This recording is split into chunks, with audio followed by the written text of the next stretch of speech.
হিমু, হলুদ পাঞ্জাবি, রূপার অপেক্ষা, হেঁটে চলা, অনেক অদ্ভুত কিছু সিদ্ধান্ত, উদ্ভ্রান্ত চিন্তা ভাবনা এবং হিমু মানে আরো অনেক কিছু, তাই না?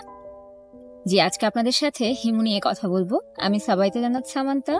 আসসালামু আলাইকুম এবং আদাব সবাইকে। আশা করছি সকলেই ভালো আছেন। আজকে আমি কথা বলতে চাচ্ছি হিমু চরিত্রটির একদম শুরুর সৃষ্টির একদম প্রধান জায়গাটি নিয়ে। আমরা অনেকেই জানি যে হিমু একটি চরিত্র আছে, কিন্তু কোথায় থেকে যে পড়া শুরু করলে এই চরিত্রটি সম্পর্কে জানতে পারবো সে কেন এমন। এইটা জি, ময়ূরাক্ষী।